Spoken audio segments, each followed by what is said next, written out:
Hi everyone, welcome to our channel The Agnis and you are watching the video series on English Grammar. Students, English Grammar में हमारा 10th chapter चल रहा है जिसमें आज हम ट्रांसलेशन करना सीखेंगे सिंपल प्रेजेंट टेंस के सेंटेंसेस को। अगर आप भी बनना चाहते हैं इंग्लिश ग्रामर में एक्सपर्ट तो इस वीडियो सीरीज का कोई भी पार्ट मिस मत कीजिए, शुरू से लेकर एंड तक पूरी वीडियो सीरीज देखिए। तो चलिए स्टूडेंट्स जल्दी से शुरू करते हैं and please don't forget to like share and subscribe this channel with your friends. Let's get started.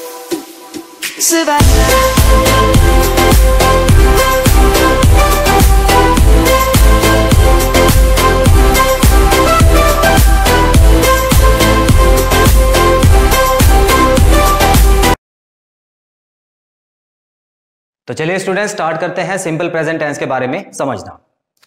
सबसे पहले हेडिंग पे आते हैं। यहां पर आप देख सकते हैं सिंपल प्रेजेंट टेंस का एक और नाम भी है जिसको बोला जाता है प्रेजेंट इंडेफिनिट टेंस। तो कुछ बुक्स में आपको प्रेजेंट इंडेफिनिट टेंस नजर आएगा और कुछ बुक्स में सिंपल प्रेजेंट टेंस होगा। तो याद रखिएगा इसमें कुछ फर्क नहीं है, बिल्कुल दोनों सेम है। आगे हम बात करते हैं how to identify simple present tense. Identify का मतलब क्या होता है? पहचानना। हम ये कैसे पहचानेंगे कि कोई भी सेंटेंस जो दिया हुआ है वो सिंपल प्रेजेंट टेंस है? देखिए सबसे पहले तो आपको ये जानना जरूरी है कि हम पहचान क्यों रहे हैं सेंटेंस को। स्टूडेंट्स, जब आप ट्रांसलेशन की बात करते हैं, इंग्लिश से हिंदी में ट्रांसलेट करना है या हिंदी से इंग्लिश में ट्रांसलेट करना है, तो आपको यह पता होना चाहिए कि जो वाक्य है, जो भी सेंटेंस आपको दिया हुआ है वो कौन से टेंस का है। उसी के हिसाब से फिर आप फॉर्मूला लगा के उसको ट्रांसलेट कर सकते हो आसान तरीके से। अब ये फॉर्मूला आप बोल रहे हो सर ये मैथ्स तो है नहीं जिसमें फॉर्मूला वगैरह आप पढ़ाने लग गए। देखिए स्टूडेंट्स, स्टार्टिंग में कुछ दिनों तक आपको फॉर्मूले अप्लाई करने होंगे, उसके बाद जब आपकी आदत एक बार बन जाएगी तो कोई फॉर्मूला अप्लाई करने की जरूरत नहीं है। आप विदाउट फॉर्मूला भी जब इंग्लिश को पढ़ोगे या इंग्लिश को लिखोगे, बोलोगे, तो उसमें बिल्कुल करेक्ट इंग्लिश निकलेगी आपकी।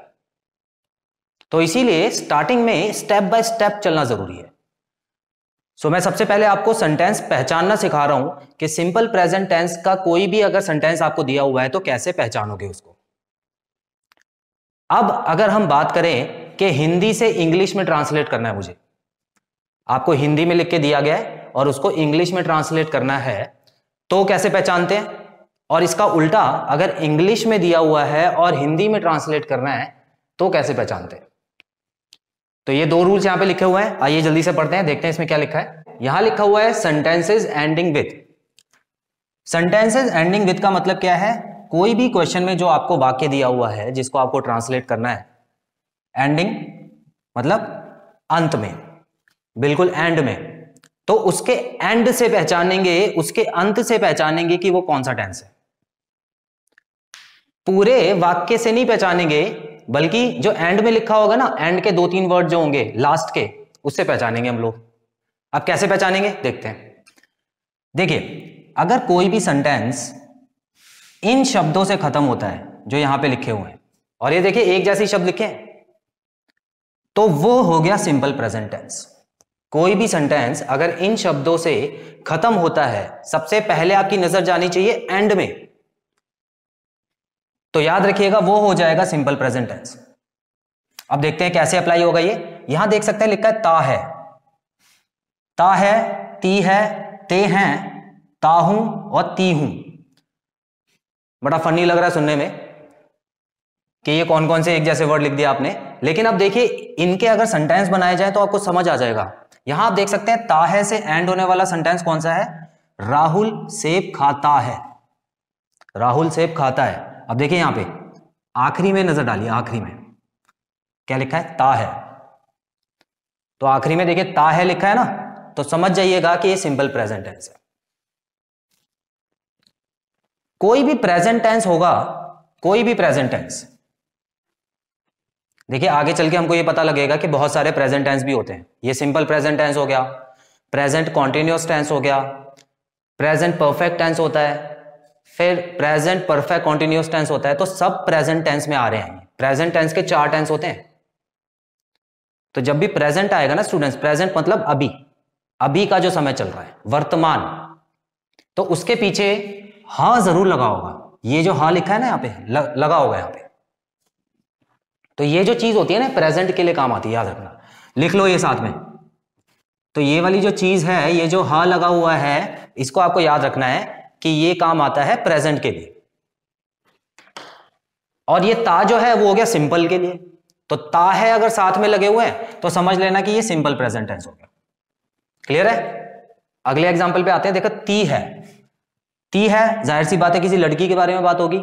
तो यहां देख सकते हैं वह पत्र लिखती है, तो आप देख सकते हैं आखिरी में क्या लगा हुआ है, ती है। तो हा और ता दोनों आ गया, तो सिंपल प्रेजेंट टेंस है। तीसरा ते हैं, अब इसमें देख लेते हैं। हम स्कूल जाते हैं, हम स्कूल जाते हैं, तो लास्ट में क्या नजर आ रहा है आपको, ते हैं, तो सिंपल प्रेजेंट टेंस।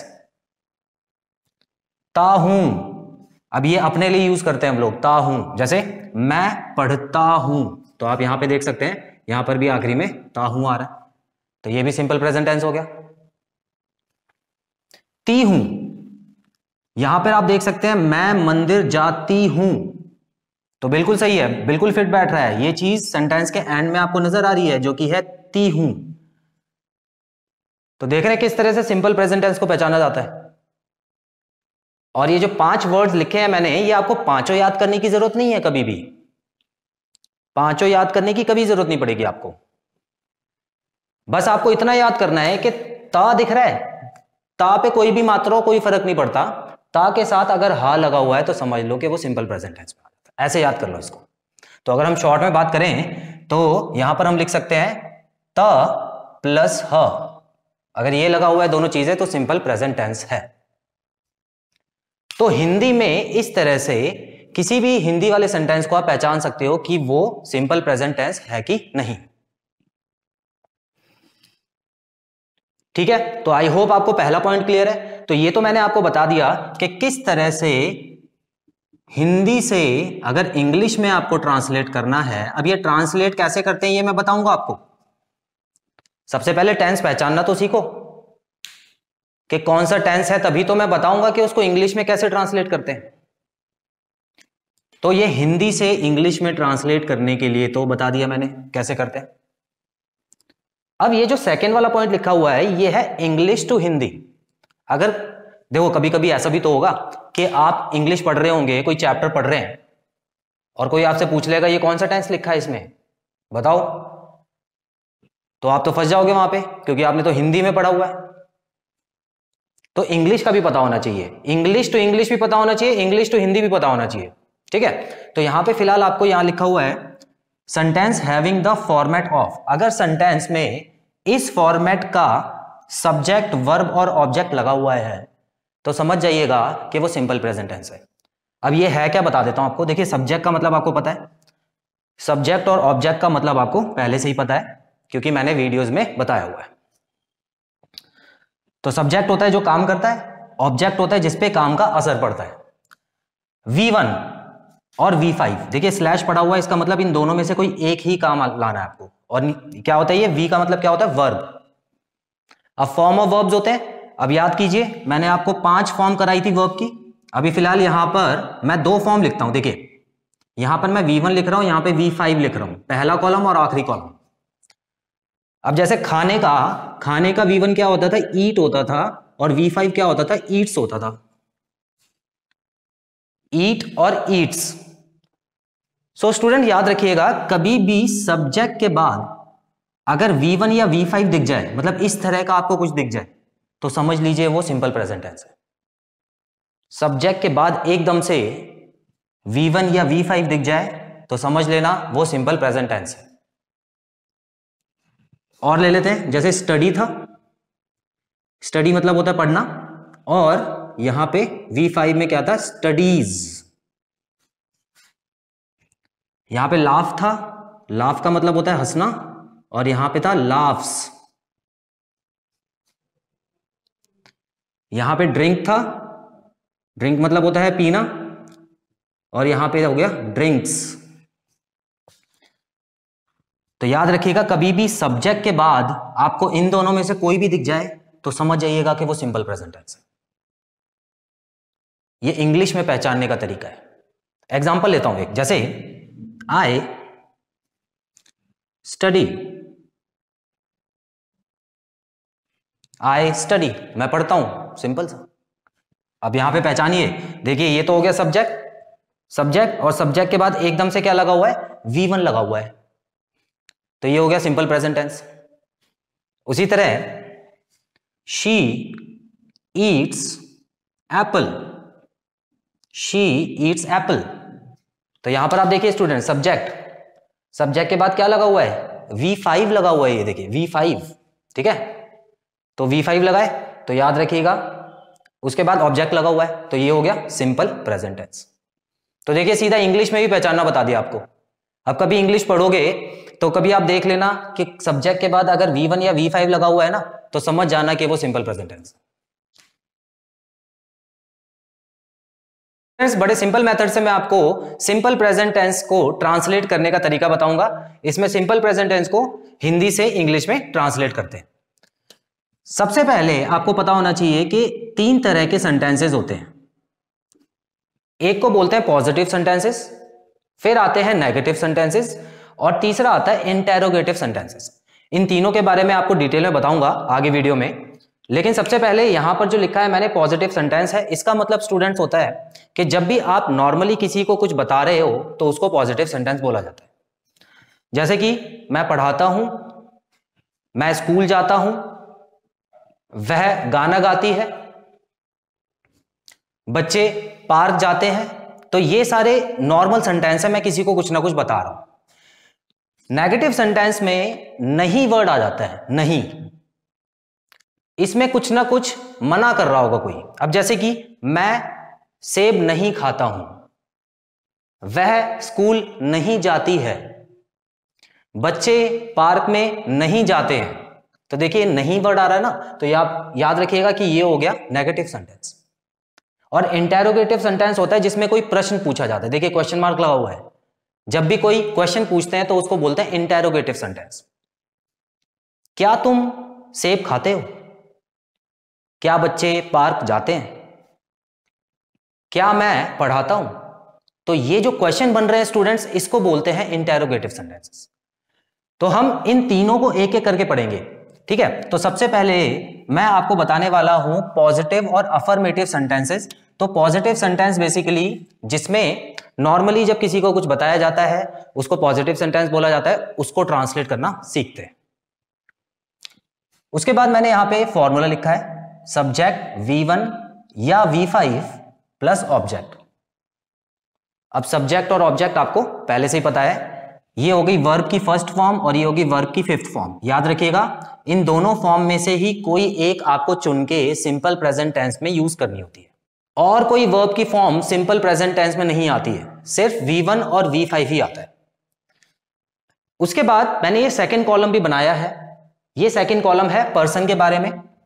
अगर आपने पहले की वीडियोस देखी हैं इस सीरीज की तो पर्सन के बारे में आपको बहुत अच्छे से मैंने बताया हुआ है, एक बार जल्दी से सुन लीजिए। First person, second person, third person. First में आई और वी आता है, यहां पे प्लूरल, इन दोनों को प्लूरल मान के चलते हैं। सेकंड पर्सन में यू आता है, मतलब तुम, इसको मान के चलते हैं प्लूरल। थर्ड पर्सन, 2 पार्ट होते हैं थर्ड पर्सन के, एक होता है सिंगुलर और एक होता है प्लूरल। सिंगुलर में आता है ही, शी, इट या कोई भी सिंगल नेम, किसी भी एक व्यक्ति का नाम दिया हुआ है तो वो आता है यहां पर सिंगुलर में।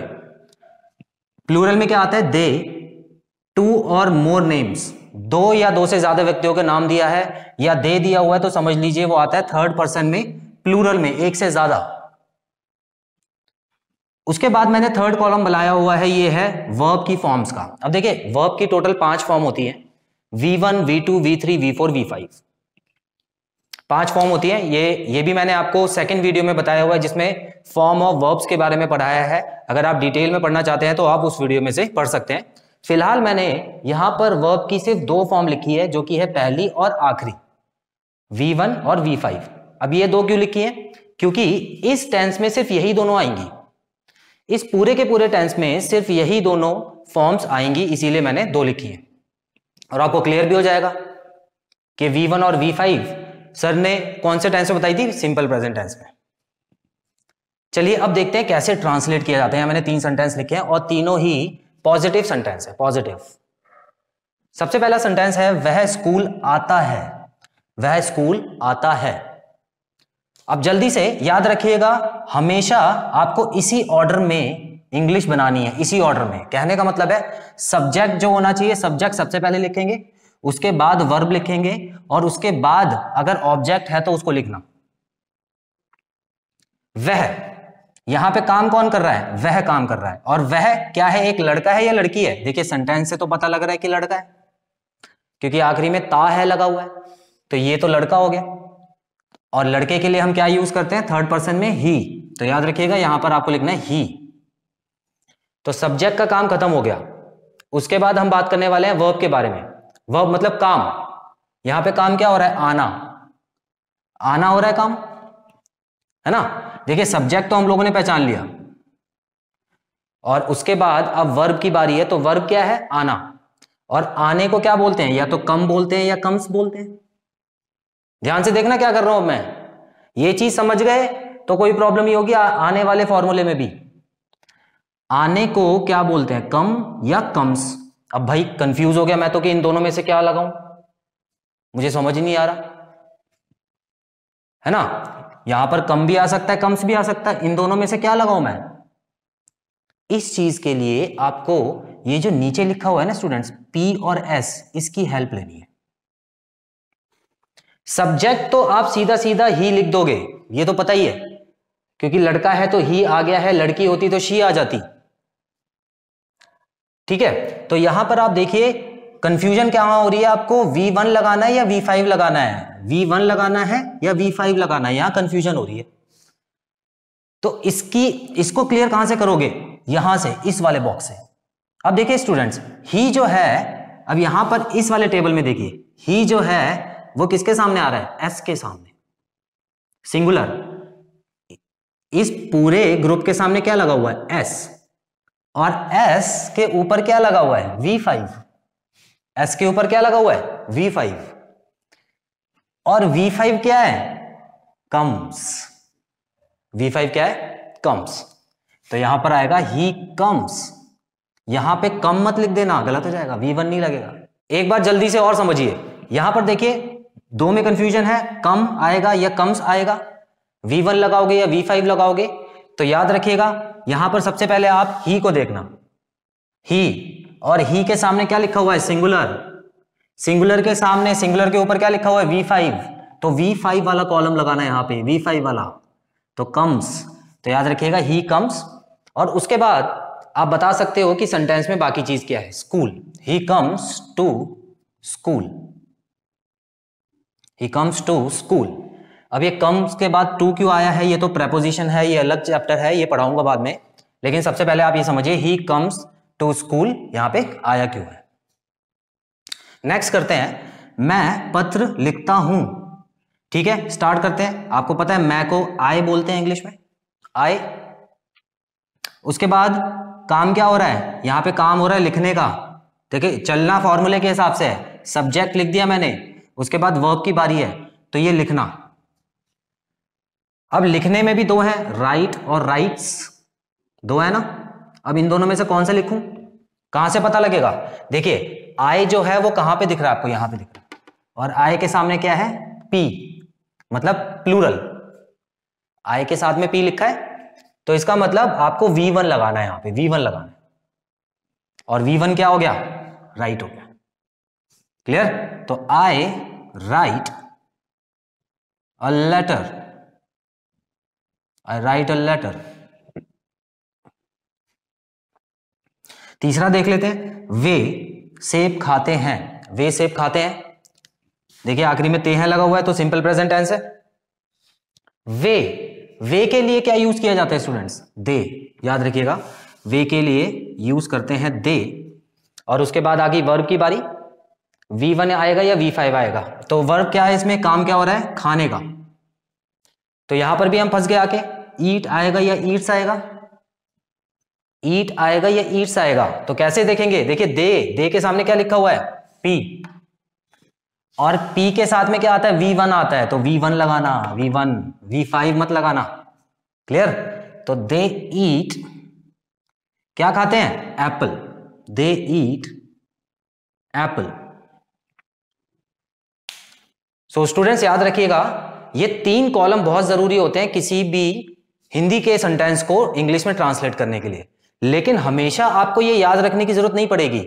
मैं बता रहा हूं ना, एक बार अगर आपकी आदत बन जाती है कि जब भी ही मैंने सुना उसके साथ V5 ही लगा हुआ है, तो आपको अपने आप ही समझ आ जाएगा, आप इंग्लिश अपने आप ही बनाने लग जाओगे। तो ये पॉजिटिव सेंटेंस मैंने अभी कराए हैं आपको। अब नेगेटिव सेंटेंस की तरफ बढ़ते हैं। तो नेगेटिव सेंटेंस का फॉर्मूला देखते हैं। लिखा हुआ है सब्जेक्ट के बाद डू या डज, डू या डज, यहां स्लैश लगा हुआ है, तो इसका मतलब है इन दोनों में से कोई भी एक आएगा। और एक कैसे आएगा, कौन सा आना चाहिए? देखिए P और S लिखा हुआ है, तो P और S जहां पर भी लिखा है सब्जेक्ट देख लेना कौन सा है सब्जेक्ट, उसके हिसाब से P या S लगा देना। तो अगर P वाला सब्जेक्ट है, प्लूरल वाला सब्जेक्ट है, तो आपको याद रखना है डू लगाना, और अगर सिंगुलर वाला सब्जेक्ट है तो समझ लेना कि आपको डज लगाना है वहां पे। बड़ा सिंपल है। उसके बाद यहां पे नॉट लगाना जरूरी है, क्योंकि यहां पर ये नेगेटिव सेंटेंसेस के बारे में बात कर रहे हैं, यहां पर नहीं जरूर आएगा, नहीं। उसके बाद V1 आपको पता है, देखिए इसमें सिर्फ इस कॉलम का काम है, इस कॉलम का कोई काम ही नहीं है। नेगेटिव सेंटेंस में इस कॉलम का कोई भी काम नहीं है, क्योंकि यहां पर V1 लिखा है, सिर्फ V5 नहीं लिखा। और उसके बाद ऑब्जेक्ट सेंटेंस में है तो ऑब्जेक्ट भी लगा देंगे। चलिए जल्दी से 3 सेंटेंस को करते हैं ट्रांसलेट। देखिए यहां लिखा है हम सब्जियां नहीं खरीदते हैं, हम सब्जियां नहीं खरीदते हैं। देखिए थोड़ी राइटिंग में प्रॉब्लम है, हिंदी की राइटिंग मेरी इतनी अच्छी नहीं है, तो आई होप आप एडजस्ट कर लेंगे। आप स्टूडेंट अच्छे हैं, तेज हैं, तो आपको पता लग जाएगा क्या लिखा हुआ है। हमको इंग्लिश में क्या बोलते हैं? वी बोलते हैं, हमको वी बोलते हैं। तो सब्जेक्ट की जगह वी आ गया। उसके बाद डू या डज की बारी है। डू या डज में से कौन सा आना चाहिए? देखिए वी कहां आ रहा है? प्लूरल में आ रहा है, पी, तो यहां पे मैं पी के ऊपर वाला लगाऊंगा, मतलब डू। क्लियर? तो वी के बाद डू आ गया, इन दोनों में से भी क्लियर हो गया। अब आते हैं नॉट। नॉट तो लगाना ही है हर सेंटेंस में, वी डू नॉट। V1, अब ये वर्ब मतलब होता है काम। क्या काम हो रहा है यहां पे? खरीदने का। तो खरीदने के लिए V1 क्या है? बाय, इसको बोलते हैं buy. We do not buy. और सेंटेंस में V1 के बाद क्या लिखा हुआ है? ऑब्जेक्ट। ऑब्जेक्ट यहां पे क्या है? सब्जियां। क्या खरीद रहे हैं? सब्जियां। तो सब्जियों को क्या बोलते हैं? Vegetables, vegetables. We do not buy vegetables. Perfect answer है, कोई गलती नहीं है इसमें। सेकंड, मोहन मंदिर नहीं जाता है। अब यहां पे देखिए स्टूडेंट्स, नाम दिया हुआ है और सिंगल नाम दिया हुआ है, मतलब एक ही व्यक्ति का नाम है जो कि है मोहन। तो यहां पर आप देख सकते हैं यहां सिंगल नेम लिखा हुआ है, सिंगल नेम। तो सिंगल नेम के सामने क्या आता है? सिंगुलर आता है, सिंगुलर। तो सिंगुलर में रखिएगा इसको। तो मोहन की जगह तो मैं इंग्लिश में भी मोहन ही लिख देता हूं, और डू डज की जगह क्या लिखूंगा? क्योंकि ये सिंगुलर है तो मोहन के साथ मैं डज लगाऊंगा, डज। यहां पे डू लगा दिया तो गलत, ठीक है। डू डज में से लिख दिया, उसके बाद नॉट लगाना जरूरी है, डज नॉट। उसके बाद V1। अब क्या काम हो रहा है सेंटेंस में? जाने का, जाने का काम हो रहा है। तो जाने को देखिए यहां पे तो लिखा नहीं है, लेकिन आपको पता है जाने को क्या बोलते हैं? गो। और V5 में क्या होता है? गोज, गो एंड गोज लिख देता हूं यहां पे। तो फिलहाल तो V1 की बात हो रही है, तो यहां पर आप सिर्फ और सिर्फ गो ही लिखना, क्योंकि यहां पे V1 लगा हुआ है फॉर्मूले में। उसके बाद ऑब्जेक्ट क्या है? देखिए ऑब्जेक्ट यहां पर मंदिर नहीं है, लेकिन अभी उसको वर्ब के बाद लगाएंगे। और ऑब्जेक्ट मंदिर क्यों नहीं है ये ऑलरेडी एक्सप्लेन किया था मैंने पहले की वीडियोस में, देख लीजिएगा उसको। मंदिर लगाना जरूरी है, तो go to temple, go to temple. Mohan does not go to temple. We do not buy vegetables. तो ध्यान से समझना स्टूडेंट, कहां पे डू आएगा, कहां पे डज आएगा। ग्रामर में गलती नहीं होनी चाहिए अगली बार। वह नहीं खेलती है। अब सेंटेंस से पता लग रहा है कि वह एक लड़की है, तो लड़की के लिए हम लोग क्या यूज करते हैं? शी। और शी भी किसके साथ आ रही है? सिंगुलर के साथ। सिंगुलर के साथ आ रही है, तो यहां पे क्या आ गया? डज। She does. डज के बाद क्या है? नॉट। She does not. काम क्या हो रहा है? वर्ब। खेलने का काम हो रहा है, तो खेलने को अगर हम बात करें V1 की क्या होता है? प्ले। V1 लगाना है आपको। She does not play. अब क्या खेलती है इसके बारे में बात नहीं है, तो सेंटेंस यहीं पे खत्म हो जाता है। तो इस तरह से नेगेटिव सेंटेंसेस को आपको ट्रांसलेट करना है सिंपल प्रेजेंट टेंस में। अब हम बढ़ते हैं इंटेरोगेटिव सेंटेंस की तरफ। इंटेरोगेटिव सेंटेंस होते हैं प्रश्नवाचक, इसमें क्वेश्चन पूछा जाएगा। यहां लिखा हुआ है फॉर्मूला, जिसमें देखिए डू डज पहले आ गया है। अभी तक जितने भी फॉर्मूले हमने पढ़े थे उसमें सब्जेक्ट पहले आता था, उसके बाद डू डज या वर्ब आता था, लेकिन इसमें क्या हो गया, डू डज पहले आ रहा है और सब्जेक्ट बाद में आ रहा है। तो स्टूडेंट्स याद रखिएगा, जितने भी क्वेश्चन पूछे जाते हैं ना, उसमें सब्जेक्ट को कभी भी पहले नहीं लगाया जाता इंग्लिश में। उसमें सब्जेक्ट को पीछे ही रखते हैं, आगे do does, is am are, was were, ये सारी चीजें आती हैं जो कि धीरे धीरे आपको समझ आएंगी। तो डू डज पहले लगा हुआ है, बिल्कुल सेम, प्लूरल और सिंगुलर इसके नीचे लिखा है। उसके बाद सब्जेक्ट है, फिर V1 है, फिर ऑब्जेक्ट है। बड़े सिंपल तरीके से अब आपको समझ आ चुका है, तो आप भी कर सकते हैं। अब यहां पर आपको यह कंफ्यूजन होगी कि सब्जेक्ट तो लगाए पीछे, तो हम लोग पहले कैसे पता लगाएंगे कि डू आएगा या डज आएगा, क्योंकि हम लोग तो सब्जेक्ट के हिसाब से पता लगाते थे ना। सब्जेक्ट देखते थे, उसके बाद देखते थे सिंगुलर आएगा या प्लूरल आएगा, उसके हिसाब से पता लगाते थे। तो इसमें कैसे होगा, तो इसमें स्टूडेंट्स याद रखना, आप सेंटेंस में सबसे पहले आपको सब्जेक्ट ही ढूंढना है। सबसे पहले आपको सब्जेक्ट ढूंढना है और उसके बाद डू डज ढूंढ के फिर पहले डू डज लिख देना, बाद में सब्जेक्ट लिख देना। जरूरी थोड़ी है कि सब्जेक्ट आप पहले लिख दो। करके दिखाता हूं, देखिए यहां पर आप देखिए सब्जेक्ट, यहां पे क्वेश्चन लिखा हुआ है सबसे पहले, क्या तुम कहानी लिखते हो?